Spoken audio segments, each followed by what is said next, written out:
ಅಂತಾರಾಷ್ಟ್ರೀಯ ಬೂಕರ್ ಪ್ರಶಸ್ತಿಗೆ ಭಾಜನರಾದ ಹಿರಿಯ ಸಾಹಿತಿ ಬಾನು ಮುಷ್ತಾಕ್ ಹಾಗೂ ದೀಪಾ ಭಾಸ್ತಿಯವರಿಗೆ ಜೂನ್ 9ರ ಸೋಮವಾರ ಹಾಸನ ನಗರದಲ್ಲಿ ನಾಗರಿಕ ಸನ್ಮಾನ ಸಮಾರಂಭ ಆಯೋಜಿಸಿದ್ದು, ಜಿಲ್ಲೆಯ ಸಾಹಿತ್ಯಾಭಿಮಾನಿಗಳು ಹೆಚ್ಚಿನ ಸಂಖ್ಯೆಯಲ್ಲಿ ಭಾಗವಹಿಸಿ ಯಶಸ್ವಿಗೊಳಿಸಬೇಕೆಂದು ಜಿಲ್ಲಾ ಕನ್ನಡ ಸಾಹಿತ್ಯ ಪರಿಷತ್ ಅಧ್ಯಕ್ಷ ಡಾಕ್ಟರ್ ಎಚ್.ಎಲ್. ಮಲ್ಲೇಶಗೌಡರವರು ಕೋರಿದರು. ಸುದ್ದಿಗೋಷ್ಠಿಯಲ್ಲಿ ಶನಿವಾರ ಮಾತನಾಡಿದ ಅವರು, ನಗರದ ಹಾಸನಾಂಬ ಕಲಾಕ್ಷೇತ್ರದಲ್ಲಿ ಅಂದು ಬೆಳಗ್ಗೆ 11 ಗಂಟೆಗೆ ಸಮಾರಂಭ ಪ್ರಾರಂಭವಾಗಲಿದೆ. ಬೆಳಗ್ಗೆ 10 ಗಂಟೆಗೆ ಜಿಲ್ಲಾಧಿಕಾರಿ ಕಚೇರಿ ಆವರಣದಿಂದ ವಿವಿಧ ಜನಪದ ಕಲಾ ತಂಡಗಳೊಂದಿಗೆ ಸಾಂಸ್ಕೃತಿಕ ಮೆರವಣಿಗೆ ನಡೆಯಲಿದೆ. ನಾಡೋಜ ಡಾಕ್ಟರ್ ಬರಗೂರು ರಾಮಚಂದ್ರಪ್ಪರವರು ಕಾರ್ಯಕ್ರಮಕ್ಕೆ ಚಾಲನೆ ನೀಡುವರು.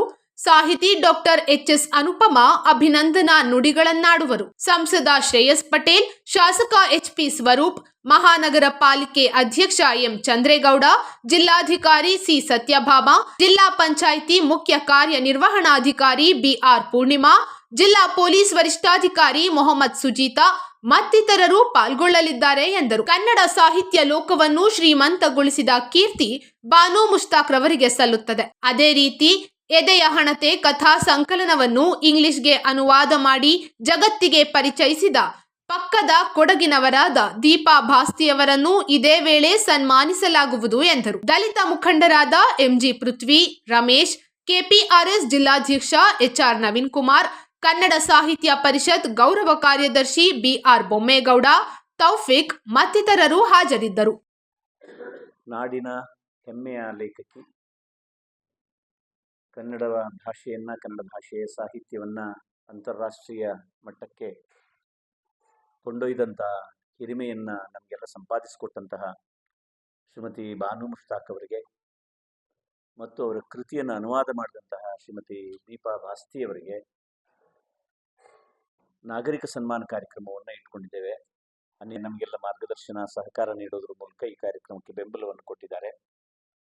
ಕನ್ನಡ ಸಾಹಿತ್ಯ ಪರಿಷತ್ತಿನ ಅಡಿಯಲ್ಲಿ ನಿಮ್ಮ ಮುಂದೆ ಈ ಕಾರ್ಯಕ್ರಮದ ಬಗ್ಗೆ ಒಂದಷ್ಟು ಮಾಹಿತಿಯನ್ನು ಹಂಚಿಕೊಳ್ಳುವ ಸಲುವಾಗಿ ಈ ದಿನ ಈ ಗೋಷ್ಠಿಯನ್ನು ಕರೆದಿದೆ.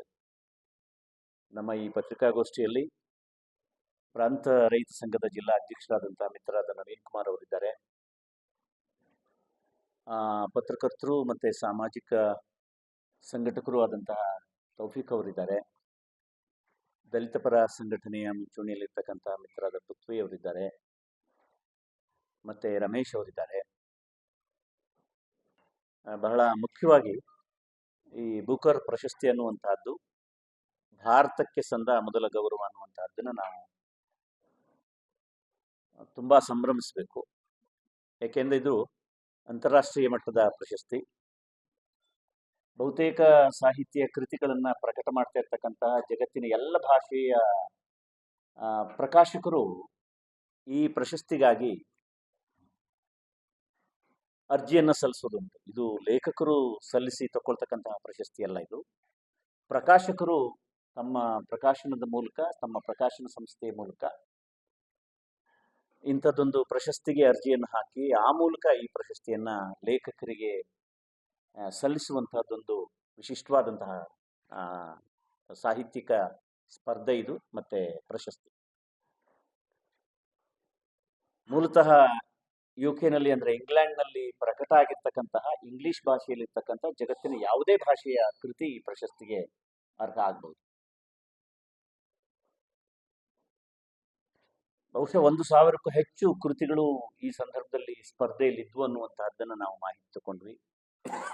ಅಷ್ಟೂ ಕೃತಿಗಳಲ್ಲಿ ಒಂದು 100ರ ಆಸ್ಪಾಸು ಒಂದು ಮುಖ್ಯವಾದ ಪಟ್ಟಿ ಆಗುತ್ತೆ. ಆನಂತರ 13 ಕೃತಿಗಳನ್ನು ಪಟ್ಟಿ ಮಾಡ್ತಾರೆ. ಆಮೇಲೆ ಶಾರ್ಟ್ ಲಿಸ್ಟ್ಗೆ ಬಂದಂತಹ 6 ಭಾಷೆಯ ಕೃತಿಗಳು, 6 ಕೃತಿಗಳು ಬಹುಶಃ ಆ ಶಾರ್ಟ್ ಲಿಸ್ಟ್ಗೆ ಬಂದಂತಹ 6 ಕೃತಿಗಳಲ್ಲಿ 2 ಸ್ಪಾನಿಷ್ ಭಾಷೆಗೆ ಸೇರಿರ್ತಕ್ಕಂಥ ಕೃತಿಗಳಾಗಿರ್ತದೆ, ಒಂದು ಇಟಾಲಿಯನ್ ಭಾಷೆಗೆ ಸೇರಿರ್ತಕ್ಕಂಥ ಕೃತಿಯಾಗಿರುತ್ತೆ, ಇನ್ನೊಂದು ಜಾಪನೀಸ್ ಭಾಷೆಯ ಕೃತಿಯಾಗಿರುತ್ತೆ, ಒಂದು ಕನ್ನಡದ ಭಾಷೆಯ ಕೃತಿಯದು. ದೀಪಾ ಭಾಸ್ತಿಯವರು ಇಂಗ್ಲಿಷ್ಗೆ ಅನುವಾದ ಮಾಡೋದ್ರ ಮೂಲಕ ಆ ಕೃತಿ 6 ಪಟ್ಟಿಗಳಲ್ಲಿ ಬಂದಾಗಲೇ ಬಹುಶಃ ಅದು ಭಾರತಕ್ಕೆ ಸಂದ ಗೌರವ ಅಂತ ಹೇಳಿ ನಾವು ಭಾವಿಸಿದ್ವಿ. ಪ್ರಶಸ್ತಿನೇ ಬಂದಾಗ ನಿಜವಾಗ್ಲೂ ಜಾಗತಿಕ ಮಟ್ಟದಲ್ಲಿ ಭಾರತೀಯ ಸಾಹಿತ್ಯಕ್ಕೆ ಒಂದು ಮುಕುಟ ಪ್ರಾಪ್ತವಾದಂಗಾಯಿತು. ಕನ್ನಡ ಭಾಷೆಗೆ ಅದು ಇನ್ನೂ ಹೆಚ್ಚಿನ ಮಹತ್ವವನ್ನು ತಂದುಕೊಡ್ತು. ಆ ಕಾರಣಕ್ಕಾಗಿ ಇಡೀ ನಾಡು ಸಂಭ್ರಮಿಸ್ತಾ ಇದೆ. ಈಗ ಬಹುಶಃ ಇಡೀ ವಿಶ್ವದಲ್ಲಿ ಶ್ರೀಮತಿ ಭಾನು ಮುಷ್ತಾಕ್ ಅವರನ್ನ ಕರೆಸಿ ಅವರಿಂದ ಸಂವಾದವನ್ನು ಏರ್ಪಡಿಸ್ತಕ್ಕಂಥ, ಸಾಹಿತ್ಯದ ಬಗ್ಗೆ ಚರ್ಚೆ ಮಾಡ್ತಕ್ಕಂಥ ಒಂದು ಯಾನುಮೆ ಈಗ ಆರಂಭ ಆಗ್ಬಿಟ್ಟಿದೆ. ಆ ಮೂಲಕ ಮತ್ತೊಂದು ಹಂತದಲ್ಲಿ ಕನ್ನಡ ಭಾಷೆ ಜಗತ್ತಿಗೆ ತೆರ್ಕೊಳ್ತಾ ಇದೆ. ಕನ್ನಡದ ಲೇಖಕಿಯೊಬ್ಬರು ಜಗತ್ತಿನ ಬೇರೆ ಬೇರೆ ಭಾಷೆಯ ಸಾಹಿತಿಗಳೊಟ್ಟಿಗೆ ಸಂವಾದ ಮಾಡ್ತಕ್ಕಂತಹದ್ದು ಒಂದು ಸಂದರ್ಭ ಏರ್ಪಟ್ಟಿರ್ತಕ್ಕಂಥದ್ದು ಬಹಳ ಅಭಿಮಾನದ ವಿಚಾರ ಇದೆ. ಆ ಕಾರಣಕ್ಕಾಗಿಯೇ ನಾವು ಬಹಳ ಸಡಗರದಿಂದ ಕನ್ನಡ ನಾಡಿನ ಜನ ಇವತ್ತು ಎಲ್ಲಂದರಲ್ಲಿ ಅವ್ರನ್ನ ಸನ್ಮಾನಿಸ್ಬೇಕು, ಅಭಿನಂದಿಸ್ಬೇಕು ಅನ್ನುವಂಥ ಹಂಬಲವನ್ನು ಇಟ್ಕೊಂಡು ನಮ್ಮ ಜಿಲ್ಲೆಯವರಾಗಿರ್ತಕ್ಕಂಥದ್ದು ನಮಗಂತೂ ಸಂಭ್ರಮದ ತಿರೇಕ ಅದು ಅಂತ ಹೇಳಿ ನಾವು ಅದನ್ನು ಭಾವಿಸ್ಬೋದು. ಜಗತ್ತಿನ ಜನ ಯಾವ್ಯಾವ್ದಕ್ಕೆಲ್ಲ ಯಾವ್ಯಾವ ರೀತಿ ಸಂಭ್ರಮಿಸ್ತಿದ್ದಾರೆ ಅನ್ನುವಂಥದ್ದನ್ನು ನೀವೆಲ್ಲ ಗಮನಿಸಿದ್ದೀರಿ. ಆದರೆ ಇದು ನಿಜವಾಗಿಯೂ ನಾವು ಸಂಭ್ರಮಿಸಬೇಕಾದಂತಹದ್ದೊಂದು ಸಂದರ್ಭ. ಆ ಕಾರಣಕ್ಕಾಗಿ ಇವತ್ತಿನ ಜಿಲ್ಲೆಯ ಎಲ್ಲ ಸಂಘಟನೆಗಳು ಕನ್ನಡ ಸಾಹಿತ್ಯ ಪರಿಷತ್ತಿನೊಟ್ಟಿಗೆ ಈ ಕಾರ್ಯಕ್ರಮದಲ್ಲಿ ಕೈ ಜೋಡಿಸಿದ್ದಾರೆ. ಕಾರ್ಯಕ್ರಮದ ಆಹ್ವಾನ ಪತ್ರಿಕೆಯನ್ನ ತಮಗೆ ಸಲ್ಲಿಸಿದ್ದೇವೆ.